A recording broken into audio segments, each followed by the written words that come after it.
Greetings, mortals. I am Natus, one of the rulers of the underworld, or specifically the ruler of manga hell, and today we'll be reacting to the newest chapter of Welcome to Demon School Iruma, chapter 275, titled Walking a High Wire.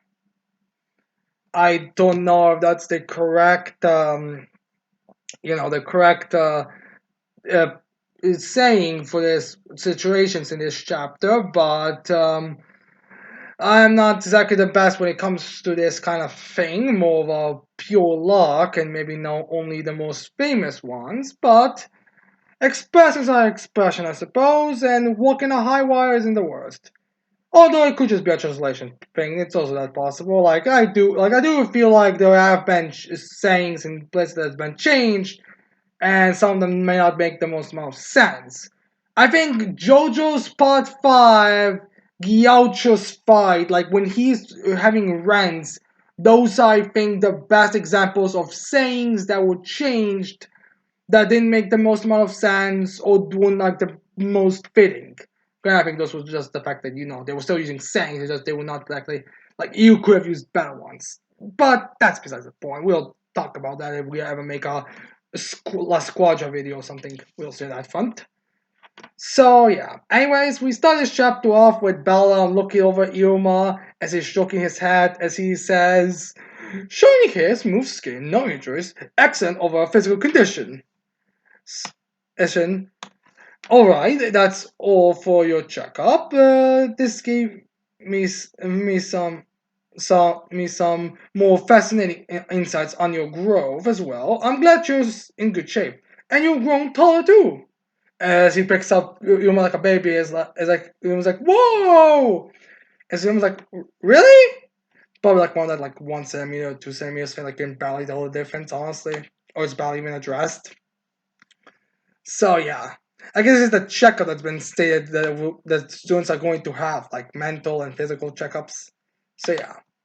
So it makes sense that Ballin would be the one in charge of that. Like he's usually the one who would be informed of stuff like that, and knows any kind of changes.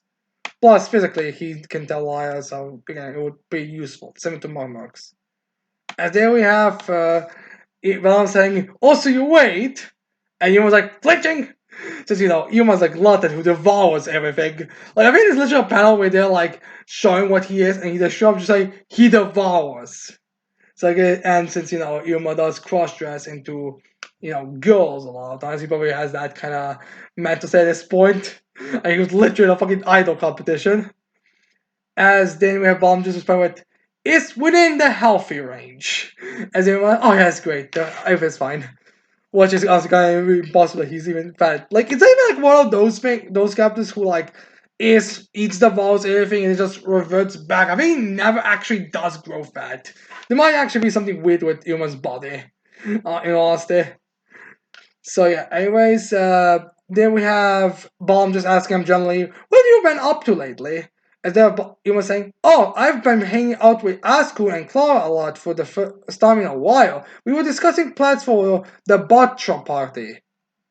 Uh, Ukihan first year holding strategy. Oh yeah, that's the thing that was in. I think that's like the major story outline of season one, with Ami and all that. So yeah, this is what's being referenced here. I guess it makes sense. It does make sense why they would be doing a lot of stuff that they would experiencing. I'm guessing this does explain why they would be doing a lot of stuff that's been happening in the second. Well, what they've been happening to them in the first year to the New Year's, which I do feel like is a way to get even more of these kohais to be involved with the Misfits class. So I do wonder which ones are gonna be chosen. I would wager Chima is a likely suspect, and Sylvia as well. Probably someone else. Maybe even Vine just for comedic sense, but we'll see on that front. Anyways, then we have Ilma saying, "Also had dinner with Amelia-san." As if Ilma gets put up by Balam as it was like, "Stuck the landing." As Balam's like, "Huh? Alone?" As then we have Ilma be like, "Yeah, at a restaurant exclusives for high-ranking demons. It was very, very delicious." I mean, to be fair, our high rank was 5 and up, but yeah, still. Anyways, they have yeah, 5 and up. As in, Ivan's like, hello, with the student council president. Way to go! Julie, you're a chat! Which does make me wonder, wasn't he aware of the fact that Yuma has a harem? I mean, to be fair, he's not really the most, like, on this stuff, so maybe he really didn't know that. But yeah, still can't find how he wasn't aware. You're striking gold, dude! So yeah, anyways, then we have Yuma saying, Amelia-san gave me a pep talk, as we see her. Amelia, as then we have Yuma saying, from now on, I want to remain in the netherworld, as he clenches his fist. As we have Yuma saying, I have to keep my eyes trained on what lies ahead. As then we have Balaam getting a bit more serious in this situation, since, he mentioned he wants to stay in the underworld. And since, the situation right now does call for a little bit more of a serious talk. As then we have Balaam say, Iruma-kun, as they both do the whole Japanese type of sitting. As we have Balaam telling Iruma is looking down, let me tell you something important. As Iruma is kind of surprised because he didn't thought it was going to be like an important discussion here. Because I don't think Balaam ever discussed any kind of objection to Iruma living there. I think it was just it's weird that you were going to have a serious talk about now that you mentioned it. As they have Balaam telling how serious he says we see a toy behind him, as he tells, we see him in a, symbolic sense, as we have Balaam telling Iruma, I'm sure you've heard that a toy sensei resigned due to his sudden onset wicked face during the Heartbreaker. As Uma says, yes, I guess is what the public thinks what's happening in the situation, which does make sense. Like, Stomach was indeed hurt, and those two children, Kohais, were indeed witnesses to it, as well as Alako and his Kohais. Yes, so it does make sense they would try to get a more reasonable explanation. As there we have Baum telling Iruma, we see a bunch of flashback panels of Atori searching and attacking Alako and all that. As we have Baum telling Iruma, however, following his attack on Sabna-kun, Atori seemed to be searching for something. And in the end, he was clearly targeting you, since he got Iruma. As then we have Baum saying, he tried to kidnap you. Considering that fact, that there is a possibility that he somehow found out you're human. And then Ioma is shocked to hear that. It's like, is shivering. As then we have Ioma saying, but found out, you mean Fatoin Sensei knows?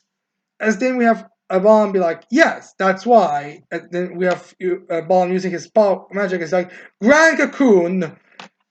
As that completely covers Ioma, the same cocoon that he used when Samnak and his Kuhais were there.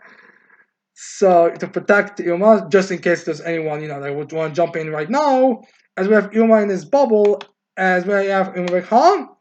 As well as like, someone is taking steps to exploit you, a human being. This is a dire situation. Ilma says, therefore, the best measure to defend yourself are to either seek protection from Border Patrol or stay by Sullivan's summer's side, in confinement under tight security.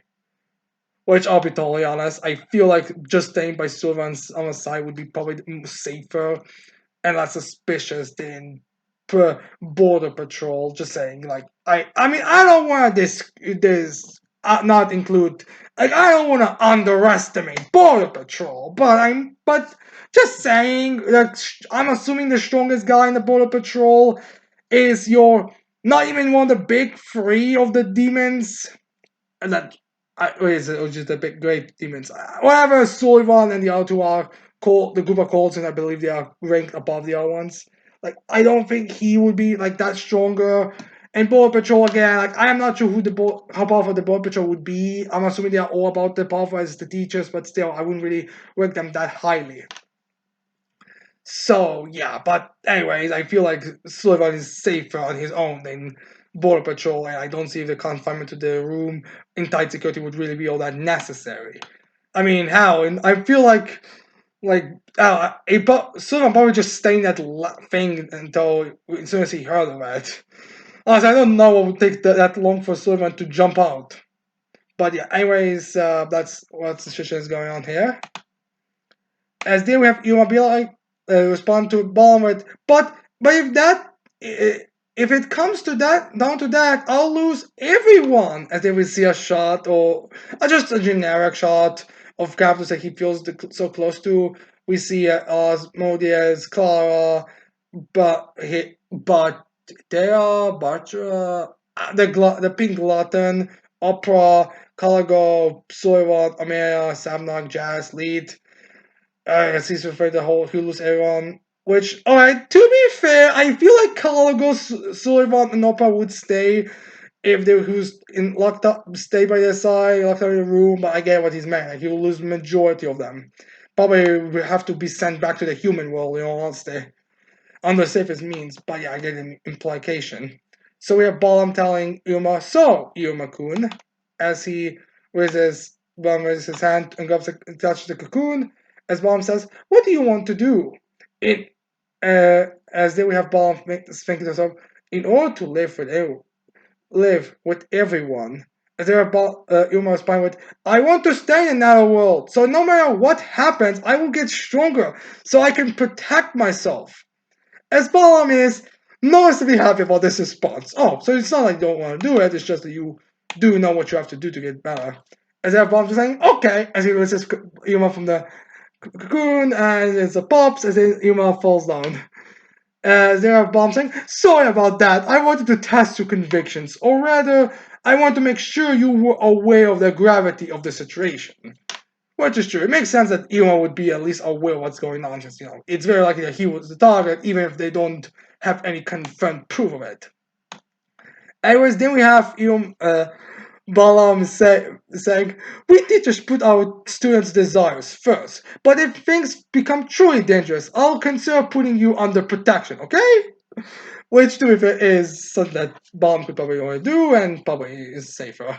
I'm assuming it's gonna be one of those things where it's gonna be a very tight leash. Even now, I don't think it's gonna be like completely all over with everything. So, anyways, you want to be happy as you're like, okay. As then everyone's like, thank you, Balam Sensei. As then they are like, okay, his Balam's helping Yuma up. As they have Balam telling Yuma, we teachers will support you as much as we can. Feel free to ask us anything. As then Yuma picks up as like, like, then I have a request. As Yuma's like, oh, so you want something. Which kind of surprised that he already jumped in, which does make me wonder if this was something that Yuma already wanted to ask. As then we have Yuma saying, when practical calls begin, which I'm guessing is gonna be a story arc, as Yuma says, I want Shida Sensei to be the one to train me. AKA I want my big sister to train me. Which is just hilarious. Which, okay, we don't see Baum's reaction this chapter to this or what he thinks. I wonder if we're actually going to get it. Maybe a flashback. But it's by the fact that this is literally the first thing Yuma tells him. He wants Shida to train him, where she's like the most suspicious one. I'm guessing there's probably gonna be a restriction if they do agree to it. Like maybe Balam and Shida will have to train together. Like maybe it's gonna be like, because she's a junior and the fact of the toy situation, I decided it would be best. Well, we decided it would be the best if one of us more experienced and less likely would stay with you just to make sure nothing happens and goes awry. But still, I'm assuming that's gotta be what the situation here, but it's just hilarious to think. The first thing is literally the biggest one in suspicion is the one who wants Yuma to be his teacher. Again, it's just fucking hilarious. So yeah, anyways, then we cut to a different place as we have someone looking over a toy and she does files as we have Opera saying, regarding the Heartbreaker, frankly, I have no choice but to file a complaint. As we see Caligo and Opera there, they're being all serious and actual adults here. Which is kind of funny how for the last couple of chapters, those two are like all serious. Especially considering Caligo's little mini arc when he was trying to figure out a being a villain, which was very comedically done between the two of them. As there we have Caligo just seriously explain with him, what do you mean? As we have Opera telling Caligo, Babylon doesn't exclude anyone, but solely because we recognize the competence of the teachers who protect Babelist, as we see Dali, Monoki, Hayat, and the healer there, as we represent the school, as we have then the Iruma, Jazz, and Clara walking by, or cheerfully flashback, just those sort of images, as Opera tells Chicago, we believe that you will do your best to protect your students, which is why we placed Iruma-sama with you and trusted you with his care, and because you're his familiar, but that's beside the point. He doesn't say that, but still, you kind of have to realize he would have to be in production anyways. Is there Opera saying, but it's very clear that this time you were walking a high wire without a net. So yeah, basically the reference to the title of this chapter. As then we have the opera saying, an unknown enemy appeared and an unexpected infiltration interfered, referring to Atori and Poro. As then we have opera saying, yet the vital Gardak was a step behind all of them. In Cargo's defense, he was a familiar at the time. He probably didn't have a way to communicate with anyone, and several other questions. Yeah, he was familiar, no way of getting informed outside the students because I don't think it was a communication device that he had. And also, I think the whole God Dog is just a nickname they gave him because the way Caligo is. I don't think it was like a specific title job he got. It was just, because he's the best one when it comes to that stuff. But I do get like why he gets scolding here because again, it is kind of like he's like the guy known for this. Like we can't have the guy known for this to be the biggest slacker on this. So anyways, they have Upper Time, and the most problematic of all, which is I think something we didn't know beforehand, as we have Upper saying, it's in kind of menacing tone. Like this is really good contrast. As we have Upper saying, is the fact that the enemy was a traitor amongst the teacher staff. So yeah, again, this is the big thing. As we have also a bit of an explanation on how exactly the teachers get enrolled, which I don't think was explained beforehand, but we get an explanation. As we open explains to us, Babel's teachers are hired either by passing an examination or via a letter of recommendation from a prominent demon. So basically, you have to prove you have the steal, or someone who's proven you the steal so many times that you have to accept has to vouch for you. And we find out that Atori and Shida were hired through a letter of recommendation. So yeah, I guess that answers a bit how they got in. Again, I was very curious on how they got in because again, I feel like that's the thing. I feel like even though it's not said here, I do feel like you have to give your personal information there as well. Like I can't see like to just a random demon showing up who's just so powerful enough and be accepted like no background check, no nothing. I'm assuming that's why a lot of recommendation has to be a thing. But yeah, anyways, we have Opera also saying, and their nominator's name was, he points to the letter or recommendation, Nubirius Narnia. As we have Opera saying, Border Patrol Special Security Chief Naberos Narnia. So yeah. Now this is a bit of a curious thing that the fact that that Balam wanted security, but Border Patrol to be the ones put in charge of their stuff, considering the person who command is literally from the Border Patrol. But I guess why Caligo is now in a bit of a trouble, especially since of this. As now we have Oppa saying in a more menacing tone, no, sir, Naberius Caligo. He's talking on the shit talk right now. As Oppa says, we demand a reasonable explanation. So yeah, he's grinning Caligo. As Caligo's a bit like even sweating this time, seriously. As we have Oppa saying, regarding your brother and his involvement in this matter. As we have Don, as the end chapter the little bubble. So yeah, end of chapter. Now I do not remember if Calico's older brother was ever mentioned in the series. I see a lot of people saying that. I've seen people saying that Gallagher looks up to him, but I'm not certain if he was ever directly mentioned. I can't remember a specific line mentioning him.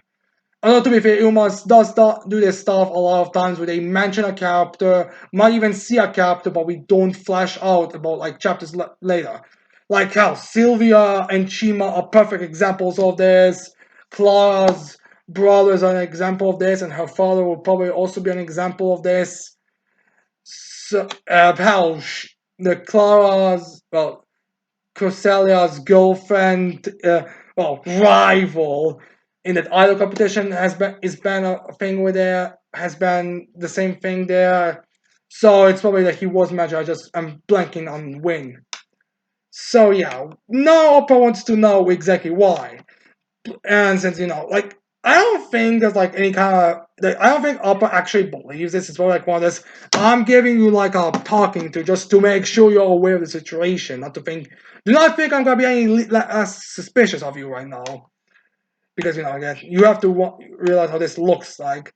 So I'm assuming that Colin will know about this recommendation, and now he has to answer. Especially since I feel like Oppa's like, you had days. I do believe there's like a bit of a time jump going on here. Again, not clear on how much, but you know, it's implied there was a break between the heartbreak and before the students were going back to training, and now there's been actually weekdays when they were in school and all that. So yeah, we know this time has passed. So Cargo, I'm trusting you went to your brother and asked him about stuff like that. So yeah. Now, what exactly will Cargo say? I don't know. Like that's again. I don't again. I'm assuming the Cargo's response will either be something regarding like I did ask him, but his answer was like they were very strong, and he thought that maybe there needed to be some new fresh blood. Like I am not like there were actually some people who thought that Caligo's family was gonna have bigger role on the villain side, or were kind of hoping for it. So I am curious on that side, and I don't think Caligo's a trade. I don't think that's where his character is going. I think it's just like his brother's suspicious, and he's probably responsible for some stuff like this, and he might be working for Bottom. Again, I'm not certain, but we'll see on this front and what Cargo's answer is. My guess, it will probably be something like, I got in contact, or maybe something like, I tried to talk to him, but every time I called him, asked him, wondered, he never answered. Or maybe he did answer, but the answers were like really bluff, or again, I don't know. Like, difficult to speak on a character who I'm not even certain if he was ever mentioned. But yeah, I do see Gallagher like giving a very like I can't give you more answers. I myself am not certain of it. All I know is that my boy recommended it, and apparently he had a favorable view of them. Not certain. I couldn't even get a response. I'm assuming there is more gonna be a response, but he's not certain. But yeah, I'm very curious. Like, what do you people think Gallagher's response will be? Because again, I'm kind of hitting targets in the blank right now. Also, how funny do you think Bond's reaction is when he would be towards Irma for hearing the fact that he wants Shida to be his main instructor? Just curious. So yeah. Anyways, I hope you like this chapter reaction. I hope you leave your thoughts in the comments below, especially the whole Caligo thing. Don't forget to leave a like, subscribe to the channel for more videos in the future. And with that said, I cannot wait to see all of you mortals next time. Goodbye.